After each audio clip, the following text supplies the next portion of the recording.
Have you just about had it? Listen, I get it, but you know what time it is. It's time to go around the hockey world and check out everything worth another look. From the Milestones hit to the Milestones being chased, the hits, the saves, hilarious bloopers. He's using a parachute. Downright unbelievable goals, and so much more. A freaking arm cramp. I bruise like a peach, so I don't know. 5 fights going on here, dude. Hockey is nuts. Let's start in the AHL, where the U.S. Army Bomb Squad had a unique puck drop. Heading over to Toronto, Ryan Reaves finishes the hit, and suddenly he's Super Revo. Wait a minute. Yep. Somebody call the advertising department. He's using a parachute to work on his skating. In New Jersey now, Paul Carter was absolutely cooking before puck drop. Better known, maybe, as DJ Paulie C. And they were cooking all right. Taking on the Stanley Cup champs, they beat them 5-2. But truly, that was nothing compared to my Pittsburgh Penguins, who gave up not 3, not 4, or even 5 in the first period, but 6 goals on 12 shots. Stop! He's already dead. So that was awesome. Anyway, the entire team was a game time decision later this week.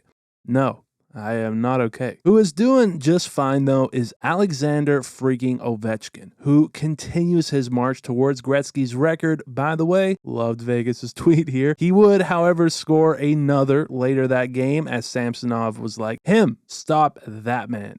But Pietrangelo did not, and got to make sure to update the records before he would then cap off the night with a hattie. His 31st hat trick, and there you go. He's now within just 29 goals. And with that, let's get to the goals of the week as my load. This was nasty. Out of midair, goes through the legs, a little back and forth before Velarde finishes. This was just so gross. Not sure if we can top that one, but are you freaking kidding me? Kuznetsov in the KHL, and what did I just see? I don't even know if this is a Michigan or something new altogether, but wow. And don't you kind of miss that eagle in the NHL? Speaking of which, back in the NHL, we had Connor McDavid. Oh, sorry. That's Connor McMichael. Intercepts it with his chin, keeps going forehand to the backhand, and just whips it far side for a beauty. Over in Sunrise, it was Boqvist walking Hamilton. He goes backhand to forehand as he scores a pretty one. Heading to the CHL now, we had Callum Ritchie in the shootout, and what a move. He fakes the shot, goes to the backhand, and wins it all in the shootout. And lastly, check this out. Draisaitl for McDavid, who somehow spots Nurse for the OT winner and hits the Stone Cold Austin to celebrate. But from here, let's get to some good sound bites. We'll start in New York, where Strome and Gudas went undercover at the NHL store. Right inside, right inside. He's for sale right here. Good price. You want to take him home? 2 for 1 or 1 for 2. You pick. Let's go, Ducks. I'm actively losing fans. Then Konechny, after missing a few chances, was asked about it. What are you saying to yourself when you get back to the bench there? Idiot. Him and Sandy are like, I think that was an open net. I'm like, yeah, I'm aware. Here, Quinn, after a loss to the Islanders, had a great line. We just probably didn't stick to what makes us successful. A freaking arm cramp. Brendan Dillon, after a wild scrap, got interviewed, and he also had some great one-liners. He threw 37 punches at you, Brendan. I stopped counting at 20, so I don't know. It was... Curious, do you have any battle scars from that fight? I bruise like a peach, so I don't know. Geez, I wish I was a power play guy sometimes. And with it being fight week, we got UFC reactions to Matt Rempe. I love that immediate glove drop. It's on. Yeah, there's 5 fights going on here, dude. Hockey is nuts. 23 looks like he's fought before, man. He's throwing jabs. 73 again. This dude's a freaking animal. Join the wrong sport. They should be UFC fighters. And with that, let's get to the nasty this week. First, we've got Siplikov laying down Hughes. Over in Colorado, it was Faravarti destroying Middlestat, who got hit so hard his stick snapped. Back in Sunrise, it was Pionk with an old school hip check on Boqvist, although this one did get a fine. But the hits were flying so much, we even got some friendly fire at MSG. Wonder who it was that Trocheck was flipping the bird to on the bench. But this week, we even saw the Young Guns going at it with Michkov and Celebrini introducing one another. But what really capped it all was Matt Martin full-on stripping down in the penalty box. I'm not sure what this is, but it's a good way to get to some of the interesting penalty calls we got this week. Over in Montreal, it was Sean Monahan without his stick just bullied Hudson into giving him his. Over in Tampa now, and for the empty net or not, Luke Hughes throws his stick and then proceeded to knock off the net. Over in Dallas, it was more about the no call. After McAvoy felt he was tripped up here, the ref apparently has never heard of such a thing.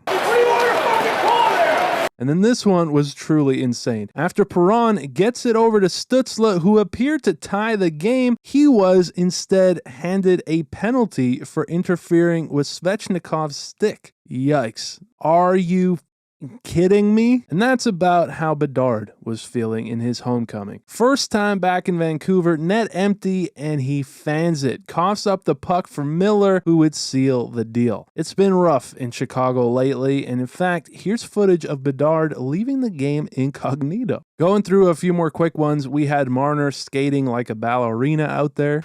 Wow, the tricks are amazing. Take a moment here? This is pretty amazing. We had Petrie with an Adidas sweater in Pittsburgh, and we got a pair of ridiculous goals. First in Pittsburgh, as Crosby batted one out of the air that went up and over everyone before landing right in the net. And with a similar one in New York, it was Liljegren with the shot deflecting off a defender, and that one would go up and over everyone before landing in the back of the net. Going back to Toronto, we had Bouchard putting on a clinic. First, he coughs one up for Nyes to tie it up late in the third. Listen to this call, though. Good job, Bouchard, not panicking there. Oh, it's getting away. Nice.